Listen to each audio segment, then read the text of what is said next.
esteemed guests I would like you guys to meet. The first of which is Sharon Schaffer. She's the first African-American female pro surfer.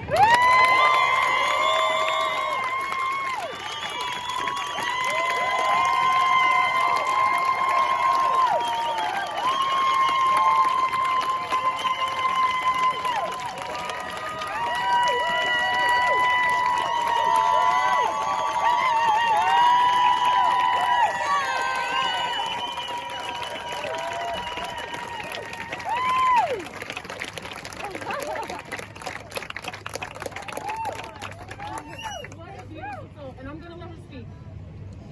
Thank you so much for that warm welcome. It was very unexpected, and I know that our emotions are just so delicate and so tender right now that we just burst into tears at the drop of anything. Thank you so much for acknowledging what us Black aquatic people have done to try to bring unity to the water, to try to say we all have a right to exist on this earth. We all are. We just am. We are all animals and humanity trying to survive on this planet, and we just want to be. I've experienced racism in and out of the water in both of my professions, both in Hollywood, stunt work and acting, and professional sports. And it's just been a battle to survive. All of it, all of the time, just for the right to be. I can remember when I was first starting to catch waves and getting really good, I can remember I had to develop a voice right away to scream, I got it, it's mine, my wave,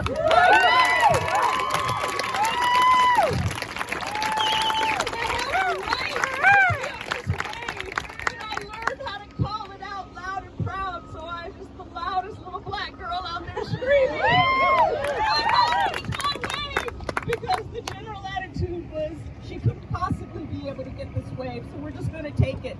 We're just going to take it from you.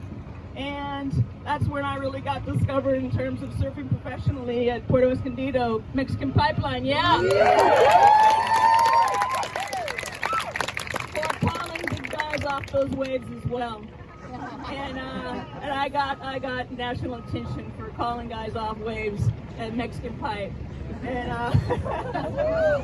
and that really was the beginning in just persevering and just moving forward, that we have a right to exist, we have a right to make a living, we have a right to equal opportunity, we have a right to be in the water, we have a right to jog, we have a right to sleep, we have a right to be, we have a right to be successful, we have a right to be truly one people united in solidarity. And I just appreciate everyone here so much. And the warm welcome I got was just so shocking. So thank you so much. I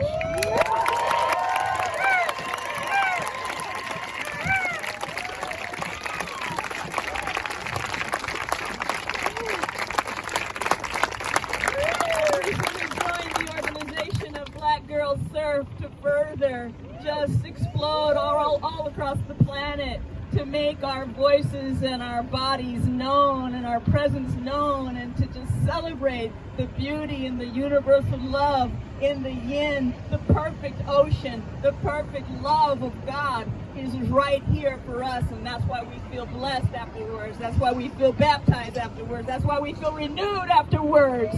When we get out there and we realize that we're in a way that we are truly one, there's no difference. We are all one. And this ocean is this beautiful. COVID-19 is trying to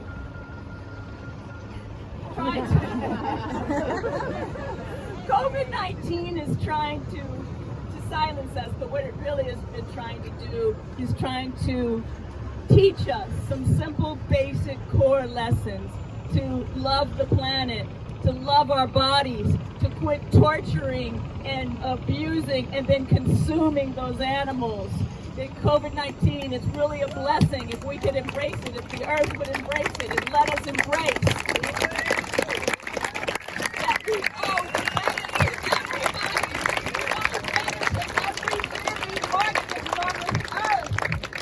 Everyone deserves to live. Every living animal deserves a life that is to be honored and cherished. And I just feel like this is the revolution. This is the time for the world to come together, or we will perish. We will perish if we can't come together now. we will never come together. So I hope we can all take these sentiments to the polls in November to bring the change.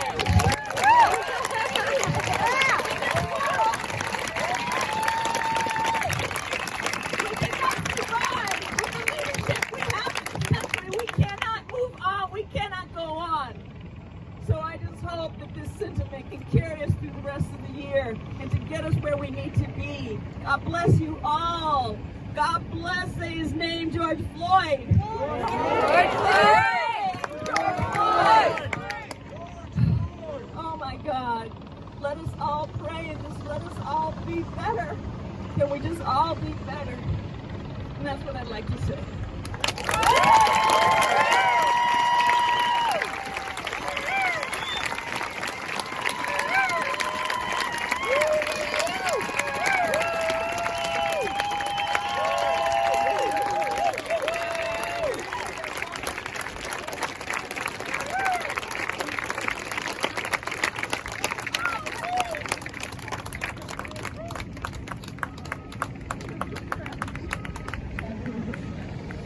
Beautiful? Yeah. This is one of my peers, a fellow stunt woman actress.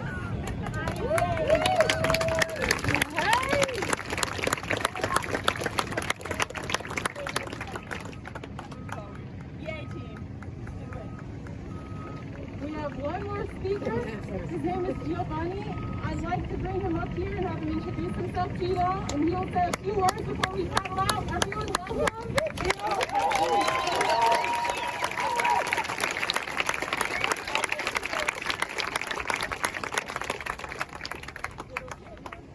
Like many of you, in the last few weeks, the images that I've seen on the media, I've been heartbroken. As a black man, for the things that I've seen, it's broken my heart personally. And if you're not a part of the black community, you want to feel what it's like, you have to understand that these images, when we see them, we don't just see George Floyd. The pain that we see from these images are multi-dimensional. So what I mean by that is when we see someone with a knee on his neck saying that he can't breathe, we're reminded of our uncles that happened to when we saw we were just a kid.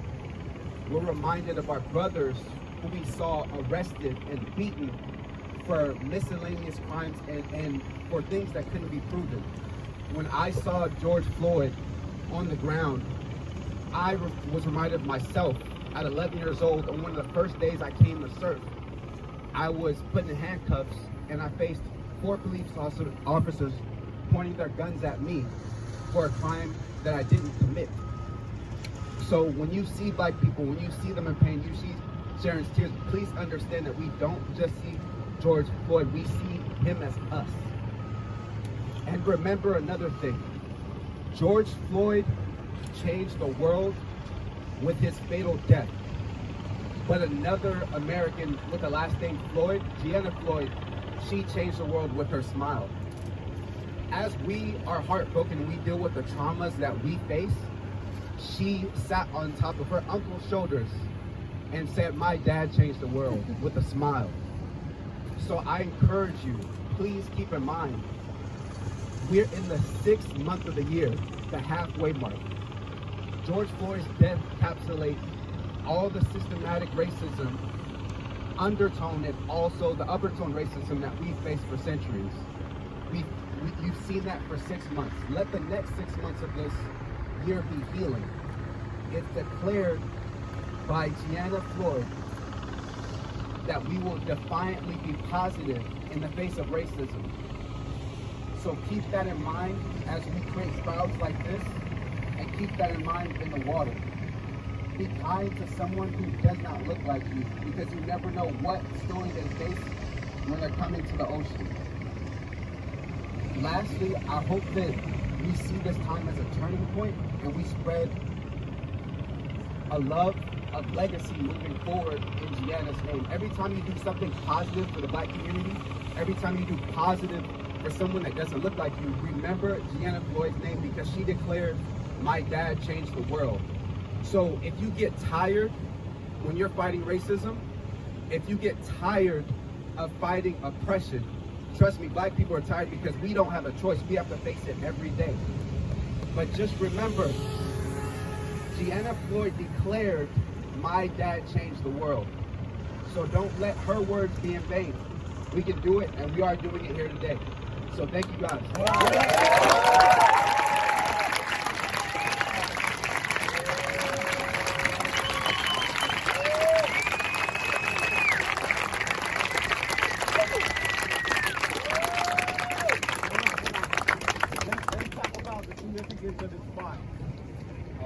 So I said that we're standing here and being in this space with everybody, we're being defiant in our presence. One way that we're being defiant right now with all of us here is celebrating Nick Gavlon. He learned to surf at a time when black people were chased out of the water, rocks were thrown at their cars, and they were beaten, and people told them not to surf. You have to understand the strength that took to just get in the water and want to surf and find a happy presence in the ocean, despite all that adversity. So we're here today in a sacred place. They spoke a little bit about Newport Beach, but please, when you guys go home, really see the history, understand what black people have faced just trying to catch waves in California, a place that's been seen for diversity in our country since this state's inception.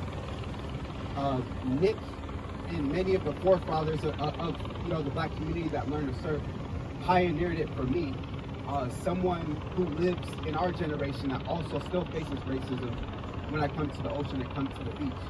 So I just wanted to say a few words to honor Nick Gavlon and honor our forefathers who fought, for us to come to the beach and come to a diverse space. And to honor him, please remember one thing. I saw the flyer for this padlock say, "Stand in solidarity." But if you want to live in the words of Nick, I don't want you to just stand in solidarity, live in solidarity. Because the meaning of solidarity means to be and not to do. So in honor of Nick, in honor of George, live in solidarity, live to fight oppression, and live defiantly kind. Thank you.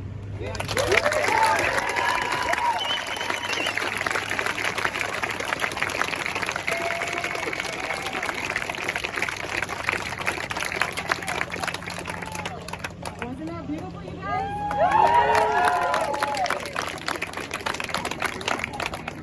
All right, we have one more announcement for you all, and then I'm going to explain to you how we paddle out. Super simple, but I just want to put some thoughts out there because we've got some experienced surfers out here and some beginner surfers, and the waves are a little choppy today. So, without further ado... Hello, I'm gate crashing here. My name is Sultan Sharif. I live down on the, thank you. I live down here on the boardwalk. Give a round of applause for Black Girl Surf.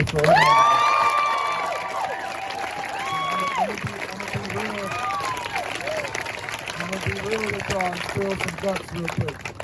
Thank you, sister. So I was about to I'm on one, as we say sometimes in the community. I just came from another protest here, and I got arrested on Sunday, right over here, and on my television, and it was a big moment for me because, sorry, I have about 34 first cousins. Myself and my younger brother are the only ones who haven't been arrested, and so I made it to a PhD program, and then I got arrested on Sunday trying to peacefully protest. So I just want to honor all of you guys for showing up because this is a really important moment. But I was on one earlier because I study movement building, and I was like, people keep showing up and watching march after march after march. Are they going to do anything? Or is this just for a photo op? Is there any follow-up? So on the same note as the brother just said, live it. There's a lot of organizing. I've been working with the homeless community and a lot of artists of color here who live and work on the boardwalk. And so on Sunday at noon at the Venice First Any Church, which is actually connected to a lot of this history that they're talking about, they're trying to take the church, and a lot of the older black organizers have been trying to save that for a long time. And so I encourage all of you, if you can't get involved with that event, it's Sunday, we're going to be doing a community town hall. Please look up whatever black organization has been doing work in your zip code. There's probably 50 of them. Find them, try to support them in whatever way you can, because they need your support long after this hot wave because we had this wave when Trayvon Martin got shot, right? And we had it when Rodney King got shot. And I have an 11-month-old nephew right? Who's not even won yet, and he's facing the same statistics in Detroit that Rodney King was facing when I was the age that he is, right? And then Emmett Till, if you really want to go back in the day. So I encourage you, please. You know, it's so beautiful. Like you guys have just totally shifted the energy. There's a brother here, a white guy over there, and I was like going in on him. Like y'all ain't do no homework. Y'all know Jennifer. And then y'all you just shifted all of my energy towards love, and that's really what we need. So I just want to thank y'all for being out here. Please watch Eyes on the Prize. It's a PBS documentary series, and it'll inform you. And then find whatever nonprofit. There's a whole battle happening for Venice, and they're trying to kick out the homeless, and they're trying to kick out all the lower income artists. So please find a nonprofit that you can support. Show up physically to their meetings. Like they need you, next month, next week, next year. So it's beautiful what you're doing today. There's so much beautiful love. Please don't let it end. As soon as it stops being and Britney Spears shows a boob or something, like please don't forget all about all of the people who really, really need you. So much love to the sister here, much love to all of you. Like, please, let's keep it going and support the folks who are out there, a lot of the grandmothers in our communities who have been holding it down for years on end. And they're going to be holding the event on Sunday. It's not even my event. Sunday, it starts at noon, but they're asking for, only black voices, noon to 1, and then 1 is an open community forum. Thank you guys so much for allowing me to speak.